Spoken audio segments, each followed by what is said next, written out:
My mother was a very social and outgoing woman. Living in a small town, she became a lightning rod at one point in the small town I grew up in, and I learned a lot from her and my dad as this story unfolded. Many may still recall this story that are from Reform, Alabama, but I do not want this story to be lost to time.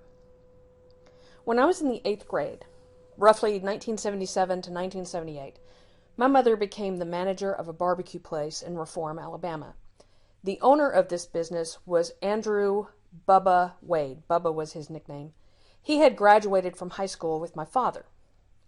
My mother would meet with Bubba often at the barbecue place because, of course, she was reporting to him, so he would come by for lunch and get updates from her on how the business was going.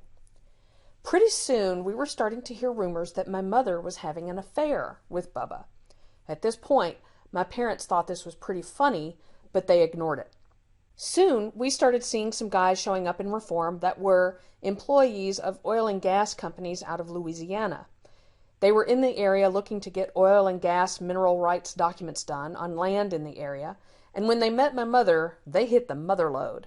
What I mean by that is the fact that my mother was related to a lot of people in Pickens County, and if she was not related, she knew them, and if she did not know them, she would soon become their best friend. Thus, my mother became a notary public and would go with these men all over Pickens County, meeting people and helping them get the mineral rights to properties in the county.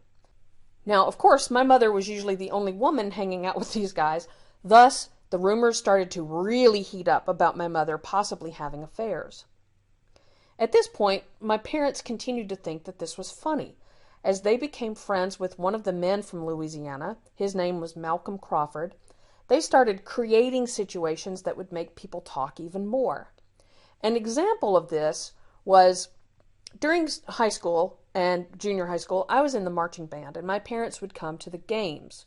They decided one night that my mom would go with Malcolm to the football game, and my dad would go to Louisiana and pick up Malcolm's family, and they would meet back at the barbecue place. This did create quite the stir, and we heard even more rumors after that. At one point in school, I was asked if my parents were going to divorce. I was probably in the 9th grade by then. I went home disturbed by this question. My mother asked me, "What do you think?" I said, "Well, I don't see any issues with your marriage." And she said, "Yes, that is correct. We know the truth. Other people are just trying to fill in the blanks for what they think they see." In the 10th grade, though, something changed.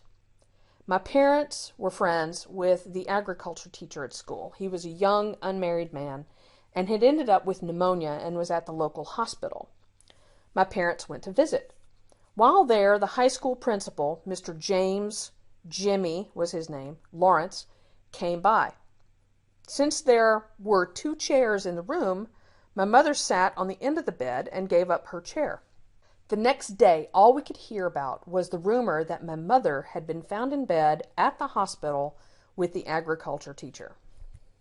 Now, I will tell you, I rarely have ever seen my mother mad, but I will say she got steely-eyed angry, and I can only guess that she did so because she knew the source of this rumor.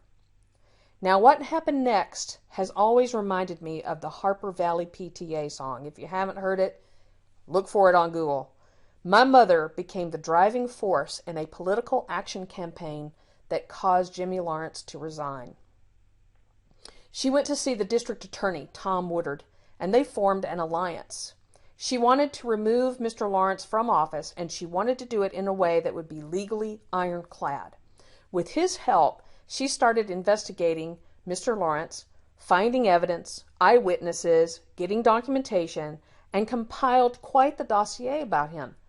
As she was working the documentation angle, she was also getting signatures from parents, and they created a coalition group focused on gaining all the documentation they needed to have him removed.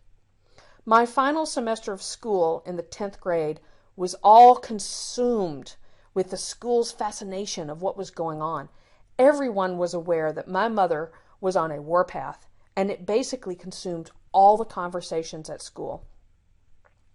Eventually, my mother and the DA, Tom Woodard, met with the Pickens County Board of Education and basically said this: Here is our evidence. And as long as Mr. Jimmy Lawrence resigns within 2 weeks, we will destroy this evidence and it will never be released to the public. However, if he does not leave, all of this will be released. Needless to say, Mr. Jimmy Lawrence resigned. I learned much from my parents during this period of time, and I was very proud of my mother's efforts. She did it right, and from that day forward, we heard not a peep about my mother's love life.